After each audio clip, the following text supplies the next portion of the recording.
व्यासपीठावर उपस्थित असणारे या ठिकाणी आपल्या शाळेचे सर्व शिक्षक आणि समोर बसलेले तुम्ही सर्व विद्यार्थी आणि विद्यार्थी, आज डॉक्टर बाबासाहेब आंबेडकर यांचा महापरिनिर्वाण दिन। मुको कहा ढूंढो रे बंदे मैं तो तेरे पास में, मुको कहा ढूंढो रे बंदे मैं तो तेरे पास में, नामे मंदिर नामे मस्जिद मैं काबे का विलास में, हर सांसों की सांस में मैं तो तेरे पास में, अशा सुंदर शब्दामध्ये भगवंताची खरी ओळख करून देणारे संत कबीर। त्याचबरोबर 35 कोटी देवांची हजारो मंदिर असतील, पण त्या देवाचं एकही मंदिर नाही असे आपल्या महाराष्ट्राचे आराध्य दैवत छत्रपती शिवाजी महाराज। त्याचबरोबर शिवाजी महाराज यांच्या मातोश्री जिजाऊ आणि शिक्षणाची दारे सर्वांसाठी खुली करून देणारे महात्मा क्रांतीवीर ज्योतिबा फुले, मा सावित्रीबाई फुले, त्याच्या सर्वांच्या विचारास मी त्रिवार अभिवादन करतोय आणि आजच्या महापरिनिर्वाण दिनानिमित्त माझे 4 शब्द या ठिकाणी मी मनोगत व्यक्त करतोय। 14 एप्रिल 1891 तो दिवस उजाडला। याच्या अगोदर हा अंधारमय युगामध्ये होता, लक्षात घ्या। सगळीकडे काळोख पसरल्यासारखा अंधार होता, म्हणजेच विषमतेचा अंधार होता। तो जातीभेद, मतभेद, विचारभेद आणि विषमता ही आपल्या भारताच्या इतिहासामध्ये कुठून भरली होती आणि हा पूर्ण विषमता दूर करणारा एक प्रकाश जन्माला आला, तो म्हणजे 14 एप्रिल 1891 डॉक्टर बाबासाहेब आंबेडकर यांचा जन्म महू मध्य प्रदेश या ठिकाणी झाला आणि भारताला एक विषमतेतून दूर करणारा एक प्रकाश जन्माला आला आणि तो प्रकाश असा तेवत राहिला की पूर्ण भारतातच नव्हे तर अखंड जगामध्ये त्याचा प्रकाश, त्यांच्या ज्ञानाचा प्रकाश, त्यांच्या विचारांचा प्रकाश त्या ठिकाणी सगळीकडेच पसरत राहिला आणि तो अजून सुद्धा त्या ठिकाणी पसरत आहे। पण तो असाच पसरला नाही मित्रांनो। डॉक्टर बाबासाहेब आंबेडकर हे जन्माला आले ते अस्पृश्य जमातीमध्ये। त्यावेळेस मनुस्मृतीनुसार 4 वर्ण आपल्या भारत देशामध्ये होते, क्षत्रिय, शूद्र, वैश्य आणि ब्राह्मण। हे 4 वंश त्या ठिकाणी भारताच्या भूमीमध्ये या ठिकाणी होते मनुस्मृतीनुसार। हे 4 वर्ण भारतामध्ये आणि त्या काळामध्ये जे वैदिक परंपरा आपल्या भारताच्या इतिहासाला लागली होती त्यानुसार हे 4 वर्ण पडले होते आणि इतका मतभेद, इतका भेदभाव होता की महिलांना सुद्धा त्या ठिकाणी बाहेर स्वतंत्रपणे फिरता येत नव्हतं। मुलांचा आणि बाकीच्या अस्पृश्य समाजात तर फार खालची अवस्था होती। ब्राह्मण समाज सगळ्यात वरचा, ओके, फार मतभेद त्यामध्ये निर्माण केले होते।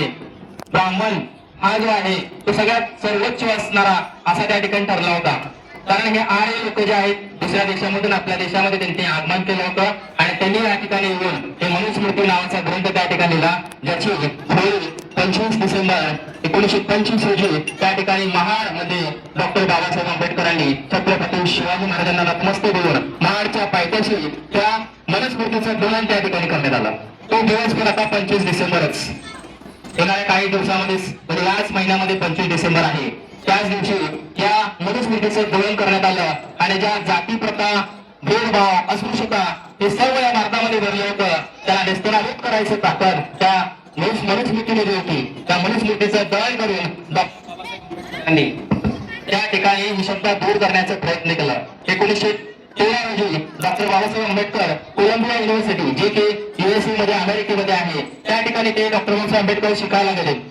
पण घरातली परिस्थिती इतकी बिकट की मॅट्रिक पूर्ण झाल्यानंतर माता रमाई ज्या डॉक्टर बाबासाहेब आंबेडकर यांच्या धर्मपत्नी यांनी पूर्ण बाबासाहेबांना जर डॉक्टर बाबासाहेब आंबेडकर यांना त्यांच्या पत्नीचा जर सहवास त्या ठिकाणी लावला नसता तर डॉक्टर बाबासाहेब आज घडले नसते, लक्षात घ्या मित्रांनो।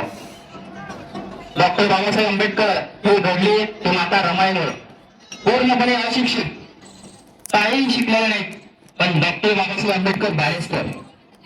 पण त्या रमाईंना शिकवण्याचं काम जसं ज्योतिबा फुलेंनी सावित्रीबाईंना शिकवण्याचं काम केलं, तशाच प्रकारे माता रमाईला पण डॉक्टर बाबासाहेब आंबेडकरांनी शिकवण्याचं काम केलं। आणि घरातली एवढी परिस्थिती बेकार की 4 मुलं त्यांची त्या ठिकाणी मुली, लक्षात घ्या, एवढ्या परिस्थितीमुळे। कारण डॉक्टर बाबासाहेब आंबेडकर त्यावेळेस कोलंबिया युनिव्हर्सिटीमध्ये शिकायला होते।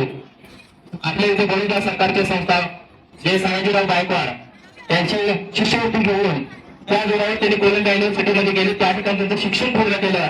पण या ठिकाणी घरातली परिस्थिती अत्यंत बिकट होती घरामध्ये मुलगा जो आहे त्या ठिकाणी आजारी पडला, राजरत्न 4 मुलं होती त्याला लक्षात घ्या. आणि घरामध्ये पैसे नसल्यामुळं ही 4 मुलं त्या ठिकाणी गेली. दूध पाजायला सुद्धा त्यांच्याकडे पैसे नव्हतं. म्हणजे डॉक्टर बाबासाहेब आंबेडकर त्या ठिकाणी विलायतेमध्ये शिकायला आणि माता रमाई या ठिकाणी भारतामध्ये, पण तरी पण माता रमाईने त्यांना दूर सोडला नाही. त्यांना त्यांनी सांगितलं की तुम्ही शिका बाबासाहेब, तुम्हाला या झोपलेल्या, या दलितुबळ्या, या दलित जनतेला तुमच्या आधाराची गरज आहे. तुम्ही जर कचून गेला तर या लोकांकडे बघणार कोण? जी लोक म्हणजे आज भारतामध्ये असणारे 145 करोड लोक आहेत. या 145 करोड लोकांचं त्या ठिकाणी भविष्य घडवणारे जे आहेत ते फक्त डॉक्टर बाबासाहेब आंबेडकर आहेत. म्हणून मी म्हणतोय की घेतो तो श्वास आणि खातो तो घास फक्त बाबासाहेब तुमच्यामुळेच, फक्त बाबासाहेब तुमच्यामुळेच. आणि या ठिकाणी तुम्ही टाळ्या पण वाजवत नाही, टाळ्या पण वाजवत नाही, थोडे विचार तुम्ही या ठिकाणी घेतलायचा. ओके, या ठिकाणी टाळ्या थोड्याशा वाजवायला पाहिजेत. त्यामुळे मला पण थोडंसं बोलण्यासाठी या ठिकाणी काय होईल आणि जरासं प्रोत्साहन मिळेल. ओके, मिसकॉल सारख्या टाळ्या वाजवू नका. मिसकॉल कसं मारताय तसं टाळ्या वाजवू नका. तुमच्या टाळ्या हे माझी संपत्ती आहे, लक्षात घ्या. बघा, मी थोडंसं निरीक्षण केलं की या ठिकाणी लहान मुलं आली, भाषण केली, पण प्रत्येकाचं नाव थोडंसं बघा, मेजॉरिटली मॅडम कांबळे कांबळे कांबळे, बरोबर आहे. बाबासाहेब फक्त यांचेच आहेत का? एका समाजापुरतेच आहेत का? नाही. बाबासाहेबांनी करोडो लोकांचं जनजीवन जे आहे त्या ठिकाणी सुधारलेलं आहे. प्रत्येकाचे नेते आहे बाबासाहेब. आपल्या प्रत्येकाच्या घरामध्ये बाबासाहेबांचा फोटो पाहिजे. आपण ज्या वेळेस समजा एखादं बक्षीस जिंकलं असेल, शाळेमध्ये असेल, कुठेही असेल, घरी जाऊन बाबासाहेबांचा फोटोकडे बघायचं आणि त्यांचं कर्तृत्व आणि आपलं कर्तृत्व काय, आपलं कर्तृत्व पूर्ण शून्य असेल.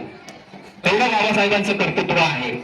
कुठे तुम्ही जर खचून गेला असाल, दुःखामध्ये असाल, तर घरी जाऊन त्या बाबासाहेबांच्या फोटोकडे बघायचं आणि त्यांचा विचार, त्यांचं कर्तृत्व, त्यांनी केलेलं काम सर्वांसाठी मी जरा असं आठवायचं. त्यांची 4 मुलं मातीखाली गेली, लक्षात घ्या. आणि हे आठवा आणि तुमचं दुःख बघा, हे तुमचं दुःख त्या ठिकाणी शून्य असणार आहे. तेवढं दुःख बाबासाहेबांनी दिलेलं आहे.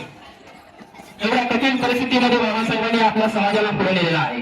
फक्त एकाच समाजाला नाही, आज पूर्ण भारतामध्ये सगळीकडे त्या ठिकाणी महापरिनिर्वाण निर्वाण दिन आहे. आज 6 डिसेंबर मुंबईमध्ये त्या ठिकाणी चैत्यभूमीवर करोडोच्या संख्येमध्ये जनजीवन त्या ठिकाणी आलेलं आहे. पूर्ण जगामधून त्या ठिकाणी लोक बाबासाहेबांना नतमस्तक होण्यासाठी त्या ठिकाणी आलेले आहेत.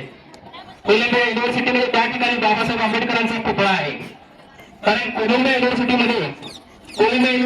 अमेरिकेमध्ये, USA मध्ये, कोलंबिया युनिव्हर्सिटीमध्ये ज्यावेळेस बराक ओबामा राष्ट्राध्यक्ष होते त्यावेळेस भारत देशासाठी भेटीसाठी ज्यावेळेस आले होते, त्यावेळेस पंतप्रधान आपल्या देशाचे होते, त्यांनी सांगितलं की डॉक्टर बाबासाहेब आंबेडकर जर आमच्या भूमीमध्ये जन्माला आले असते तर त्यांना आम्ही एक नाव दिलं असतं, ते म्हणजे सूर्य नाव दिलं असतं डॉक्टर बाबासाहेब आंबेडकरांना. असं कोण म्हणतंय? बराक ओबामा, जे अमेरिकेचे राष्ट्राध्यक्ष आहेत. कारण सूर्य हा पूर्ण जगाला त्या ठिकाणी प्रकाशमय करतोय, तसं बाबासाहेब आंबेडकरांचं कर्तृत्व जे आहे, काम आहे, पूर्ण जगाला त्या ठिकाणी कर्तृत्व करण्याचं काम आहे. ते आज आपल्या भारताची फार मोठी शोकांतिका आहे की आज आपल्या भारतातल्या जनतेला हे माहीत नाही आहे की भारतातल्याच भूमीतले डॉक्टर बाबासाहेब आंबेडकर असून त्यांचंच कर्तृत्व यातल्या लोकांना इथलं माहीत नाही. त्यामुळे का तिरस्कार त्या ठिकाणी बाबासाहेबांचा होतोय हेच मला समजत नाही. प्रत्येकाने त्या ठिकाणी भाषण केलं पाहिजे डॉक्टर बाबासाहेब आंबेडकरांबद्दल. शिक्षणाचा हाच अधिकार जो आहे कलम 21 अनुसार भारतीय राज्यघटनेनुसार जो आपल्याला मिळाला आहे, ज्या ठिकाणी आपण सर्व जातीचे, सर्व समतेचे, त्या ठिकाणी वंशाचे लोक आपण या ठिकाणी येऊन एकत्र या ठिकाणी बसलो आणि शिक्षण घेतोय. आज डब्याला डबा लावून त्या ठिकाणी आपण सर्वांनी एक आपला डबा शेअर करतोय डॉक्टर बाबासाहेब आंबेडकरांमुळेच, लक्षात. ओके, तर जास्त काय मी बोलत नाही कारण बोलण्यासारखं खूप आहे. त्यामुळे वेळेचं बंधन पाहता मी थोडीशी एक शायरी म्हणतोय त्यांच्याबद्दल, ती थोडीशी ऐकायची आहे. कक्षा के बाहर बैठने वाला भीमराव, कक्षा के बाहर बैठने वाला भीमराव देश की तकदीर बदल कर चला गया. जैसे दुनिया ने ठुकराया था कभी, वही समता का सम्राट बना चल गया. जिस मिट्टी ने उसके कदम रुके थे, उसी मिट्टी में इंसाफ के फूल खिला गया. मुस्तफा का प्यासा हुआ एक बच्चा दिल के सपनों का संविधान बना गया. जिंदगी ने जितने ठोकरे दी, दिल उतना ही मजबूत बना गया. कक्षा के बाहर से शुरू हुई उसकी लड़ाई और संसद के चौखट तक इतिहास बदल गया, इतिहास बदल गया. जय हिंद. जय भीमराय जय संविधान जय